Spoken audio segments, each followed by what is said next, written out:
Hi. ఇవాళ మనం 13వ తారీఖున జరిగే ఓట్ల పండుగ గురించి చెప్పుకుందాం. ఏంటంటే పోలింగ్ అనేది చాలా మెథడ్స్లో ఉంటుంది. మనం ఓటు ఏ విధంగా వేయాలి ఏంటి అనేది.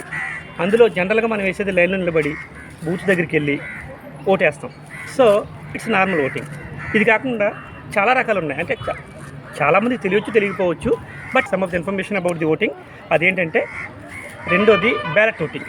బ్యాలెట్ ఓటింగ్ జనరల్గా ఎలా జరుగుతుందంటే ఎంప్లాయీస్, టీచర్స్ కానీ, సైనికులు కానీ, పోలీసులు కానీ ఎవరైతే విధుల్లో ఉంటారో వాళ్ళందరూ బ్యాలెట్ ఓటింగ్ వాడతారు. సో ఎవరైతే ముందు అప్లై చేసుకుని బ్యాలెట్ ఓటింగ్ చేస్తారో అది మన పోలింగ్ కంటే ముందు బ్యాలెట్ ఓటింగ్ చేస్తారు. Next proxy voting.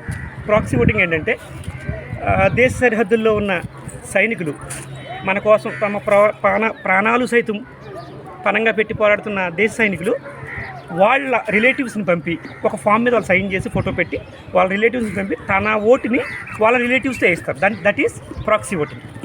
నెక్స్ట్ ఏంటంటే టెండర్ ఓటింగ్. టెండర్ ఓటింగ్ ఏంటంటే జనరల్గా మనం వెళ్ళేసరికి మీ ఓటు వేసేసారని అంటారు.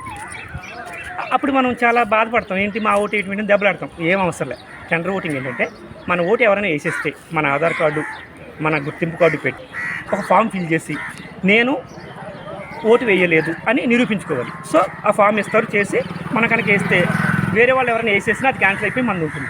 That is tender voting. Challenging voting ఏంటంటే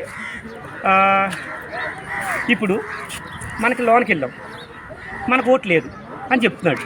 లేదు నాకు ఓటు ఉందని మనం అడగొచ్చు గట్టిగా. సో అటువంటిప్పుడు కూడా ఆ పోలింగ్ ఆఫీసర్స్ మీద ఏపీఓస్, పీఓస్ చాలామంది ఉంటారు పక్కన. వాళ్ళు మనకు తెలియదు, వాళ్ళు ఎవరు కూడా ఏజెంట్స్ ఎవరున్నా సరే మనం ఏ ఇబ్బంది పడకుండా వాళ్ళ మీద గొడవ కూడా పడకుండా ఛాలెంజింగ్ ఓట్ అని చెప్పి ఒక ఫామ్ ఉంటుంది. సో ఆ ఫాము తీసుకుని ఛాలెంజింగ్ ఓట్ ఫామ్ ఫిల్ చేసిన తర్వాత సేమ్ ప్రొసీజర్ మనం టెండర్ ఓటుకి ఎలా చేస్తామో అలాగే సేమ్ ప్రొసీజర్ ఉంటుంది. ఛాలెంజింగ్ ఓటు కూడా సేమ్ ప్రొసీజర్లో మనం వేయచ్చు. ఒకవేళ మనకు ఓటు లేకపోయినా వేసాము అనుకో, ఆటోమేటిక్గా జనరల్గా మన పోలీస్ మామూలు వస్తారుగా, వాళ్ళకి అప్ చెప్తారు. సో ఇది కావాలి. నెక్స్ట్ ఏంటంటే ప్రాక్సీ ఓటింగ్ అయింది, టెండర్ ఓటింగ్ అయింది, బ్యాలెట్ ఓటింగ్ అయింది. నెక్స్ట్ ఏంటంటే చాలా రకాలు ఉంటాయి ఇలాగా.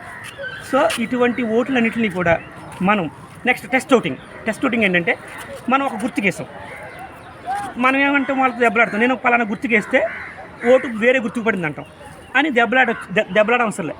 వాళ్ళతో మన ఆధార్ కార్డు, మన గుర్తింపు కార్డు పెట్టి ఒక టూ రూపీస్ కట్టి, ₹2 అని ఎప్పుడో పెట్టారు, ఓకే, ₹2 కట్టి వాళ్ళు ఎదురుకుండా మనం నిరూపిస్తాం.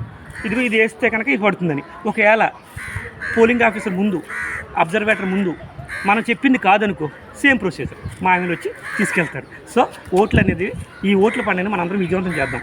ఒక ఓటు మనకి, మన భవిష్యత్తుకి, మన పిల్లల భావితరాలకి, భవిష్యత్తుకి చాలా చాలా ఇంపార్టెంట్. సో 13వ తారీఖున జరిగే మన ఆంధ్రప్రదేశ్లోని ఓట్ల పండుగకి మనందరం సిద్ధం అవుదాం.